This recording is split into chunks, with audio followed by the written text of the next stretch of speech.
बता चुका था कि भाई बरसात में कोई अतिक्रमण नहीं होता है, ये कानून है करके। लेकिन इसके बावजूद भी जिस धड़ल्ले से तोड़फोड़ की जा रही है, मेरा एक सवाल महानगर पालिका से ये है कि आपने तोड़ दिए हैं, अब कुछ ऐसे तोड़फोड़ हुई है जिसको 1 महीने के करीब हो गया है, आपने रोड का काम शुरू किए क्या? आप 1 महीने के बाद शुरू करने वाले हैं क्या? आपको नहीं पता है, क्योंकि आपकी जेब कंगाल है, आपके जेब में पैसे ही नहीं है। तो अगर आपके जेब में पैसे नहीं है तो ये लोगों को आप इतने सालों से जो वहां पर अपना घर कारोबार चला रहे थे, आप कह रहे हैं कि साहब बगैर परमिशन के बने हैं, तो आप गांधी जी के बंदर बनकर क्यों बैठे हुए थे कि आपने आंख पे पट्टी बांध लिए थे, आपके अधिकारियों ने कुछ सुना नहीं था, कुछ देखा नहीं था करके? इतने सारे इलीगल कंस्ट्रक्शंस बनने कैसा दिया आपने? यानी कि बनते वक्त आपका अधिकारी, आपका इंस्पेक्टर जा रहा है, वहां से पैसा ले रहा है, वहां का छोटा मोटा नेता बोल रहा है कि तू बना, मैं देखता हूं तेरे को, ला इतने पैसे दे दे, आधा तू रख ले, आधा मैं महानगर पालिका को दे देता हूं। तो ये धंधे चल रहे थे। अब अचानक आपको हजारों की संख्या के अंदर है तो सब इलीगल, परमिशन नहीं है करके, तो आप क्यों सो रहे थे इतने साल तक? आपने क्यों बनने दिया है करके?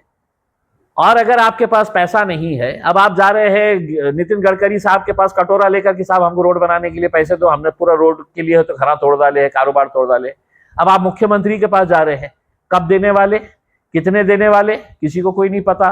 फिर पैसा आने के बाद टेंडरिंग प्रोसेस होंगी, बड़ा टेंडर निकलेगा तो तकरीबन नहीं भी बोले तो पूरा प्रोसेस कंप्लीट करने के लिए 1.5 से 2 महीने लगेंगे।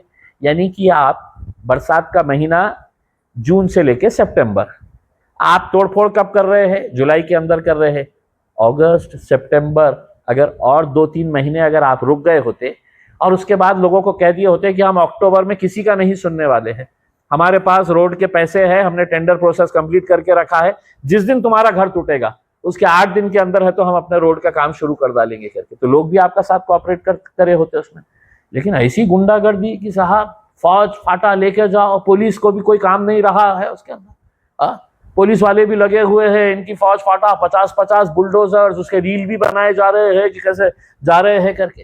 तो ये सरकारी गुंडागर्दी इसे कहते हैं। इसके पीछे एक बात समझ में आए साहब, मंत्रियों को लेकर कलेक्शन करने का काम चल रहा है, नासिक, मुंबई, नवी मुंबई, भिवंडी, इस तरह की सब तरह। देखिए ये बिल्कुल सही बात, खर्चा निकालने का ऐसा प्रावधान नहीं, इलेक्शन का नहीं है, लाडली बहनों का कब तक लाड़ करने का है करके उनको समझ में नहीं आ रहा है। इलेक्शन खत्म हो गया है, हमने पहले भी कहा था कि लाडली बहनों का लाड़ जो है वो इलेक्शन तक रहेगा करके।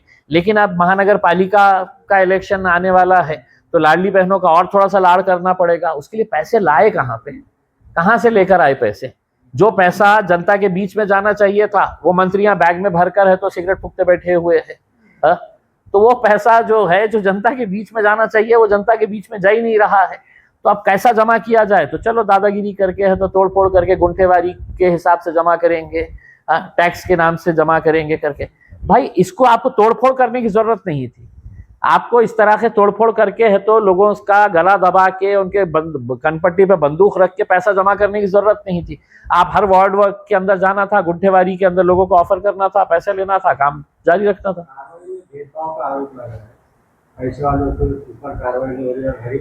देखिए कुछ प्रॉपर्टीज की डिटेल्स हमारे पास भी आई है और मैं जाती तौर के ऊपर हर एक एरिया के कहाँ कहाँ पे किस किस को छोड़ा गया है करके इसकी पूरी डिटेल्स हम जमा कर रहे हैं। और यकीनन हम भी जाएंगे कमिश्नर साहब के पास, वाहुल साहब के पास जाएंगे और उनको बताएंगे कि साहब ये क्यों, तो जवाब उनसे भी तलब किया जाएगा करके। और अगर उनके ऊपर कार्रवाई नहीं होती है, हमारा ये कहना है कि अगर गरीबों पर कर रहे हैं आप, तो फिर अमीरों को छोड़ने का कोई वजह नहीं है। आप फिर ये मत देखिएगा कि कौन कितना बड़ा धन्ना सेठ है करके उसमें। सरकारी प्रॉपर्टी भी बाधित हो, सरकार ठीक है ना, सरकारी प्रॉपर्टीज के लिए उनका खुद का अपना डिपार्टमेंट होता है। रोड जब टूटेगी, अमीरों की, गरीबों की, सबकी मिलेगी, तो सरकारी डिपार्टमेंट्स को भी अंदर जाना ही पड़ेगा, उनकी दीवार भी तोड़नी पड़ेगी। और वो सब तोड़ने के बाद मतलब फिर अगर कोई बच जाता है तो हम यकीनन नजर रखेंगे। आपके जरिए भी हम पूछना चाहेंगे कि अगर आपकी नजर में कोई आता है कि साहब ये लाइन तक खींचा गया है लेकिन ये प्रॉपर्टी छोड़ दी गई है करके। हाईकोर्ट का ऑर्डर है, लेकिन हाईकोर्ट का ऑर्डर हमको बताने के लिए तैयार नहीं। तो बार-बार उनसे पूछा जा रहा है हाईकोर्ट का एक्चुअल ऑर्डर क्या है। कोई वकील का ये मानना है, किसी वकील का, कि हाईकोर्ट का जो ऑर्डर है वो एक व्यक्तिगत ऑर्डर है, उसको मनपा आड़ बनाकर पूरी कार्रवाई कर रही है। मैं तो महानगर पालिका से ये ऑर्डर भी पूछना चाह रहा हूं कि कौन से हाईकोर्ट ने आपको वो ऑर्डर दिया था कि इतने सारे इलीगल घर बनाने दो करके? इतने साल तक आप जो इतने सारे इलीगल कामों को चलने दिए तो हाईकोर्ट के आदेश के हिसाब से किए थे आपने? और अगर हाईकोर्ट का है तो फिर हाईकोर्ट के ऊपर सुप्रीम कोर्ट के भी तो वो ऑर्डर्स है जिसके अंदर साफ कहा गया है गवर्नमेंट ऑफ महाराष्ट्र का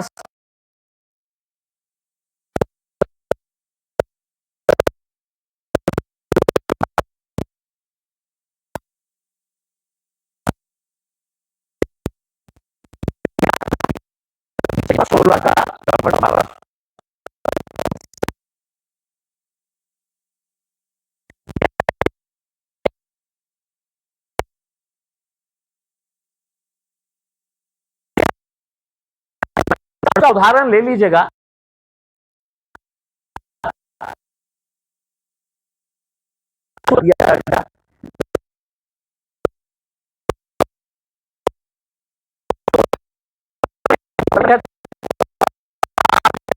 हमारे है हमको और 100 चाहिए करके आपने कहा कभी भी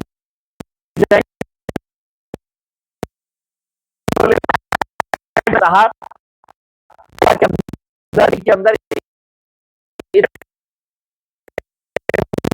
का रहेगा जालना रोड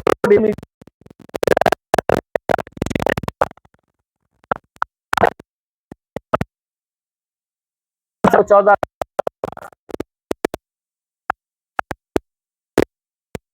मुताबिक क्यों हो रहे हैं भाई? हाँ खैरत आने वाली है। हम यहाँ के आमदारों से पूछना चाह रहे हैं, हम खासदारों से पूछना चाह रहे हैं। अरे खासदार तो इतना पावरफुल है कि सुबह है तो शराब की दुकान का एप्लीकेशन देता है और हरकत में आ जाती है पूरी गवर्नमेंट मशीनरी। इतना पावरफुल खासदार रहने के बावजूद भी वो एक मीटिंग क्यों नहीं ले रहे हैं साहब? तो मेरा यह है कि लोक प्रतिनिधियों ने भी है तो इसके ताल्लुक से हम विरोध नहीं कर रहे हैं। आपका जो तरीका है काम करने का, हम उसके ऊपर अपनी नाराजगी जता रहे हैं। अगर आपको डेवलपमेंट प्लान के अंदर आया है तो डेवलपमेंट प्लान क्या है, कौन से इलाके की कौन सी रोड, शाह बाजार से चंपा चौक जाएंगे, हम रोशन गेट से आने वाले हैं। लोग रात में सो नहीं रहे हैं साहब, लोगों की नींद हराम हो चुकी है कि साहब कब बुलडोजर आ जाएगा करके उसमें। आप जो आप प्रोसीजर अपना रहे इन्होंने पहले नहीं अपनाया, ये कल से पेपर चेक करने का काम कर रहे हैं, इन्होंने पहले से जो तोड़े तो एग्जैक्टली हमारा यही कहना है कि आपने जिस प्रोसीजर के जरिए 70% इलाकों के अंदर जाके आपने तोड़फोड़ कर डाले हैं, अचानक अब आपको क्या हो गया है कि अब आपको समझ में आ रहा है कि पेपर जाके चेक करने का है करके। तो ये रवैया क्यों बदला है आपका, ये भी है तो कमिश्नर साहब ने हमको बताना चाहिए। वहाँ पर मंदिर है, 2 मस्जिदें हैं, एक जो है डॉक्टर बाबा साहब अम्बेडकर का वहाँ पर पुतला है बुद्ध विहार। वहाँ के लोगों का ये मानना है जब तक हमको पैसा नहीं मिलेगा हम यहाँ से हटेंगे नहीं। और कई दलित समाज के लोगों ने तो आत्मदान की भी धमकी दी है। तो आपको नहीं लगता कि शहर का वातावरण कहीं ना कहीं खराब हो रहा है इसके लिए? देखिए, अगर डेवलपमेंट प्लान के अंदर कोई धार्मिक स्थल आता है तो कायदे कानून उसके लिए भी बड़े क्लियर स्पेसिफिक दिए गए हैं उसमें। हम भी नहीं चाहते हैं कि लॉ एंड ऑर्डर का कोई इश्यू आए करके उसमें।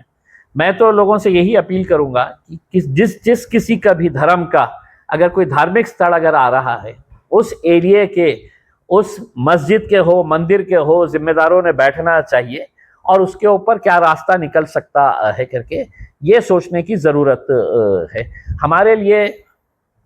ठीक है, बाद में बात करूँगा।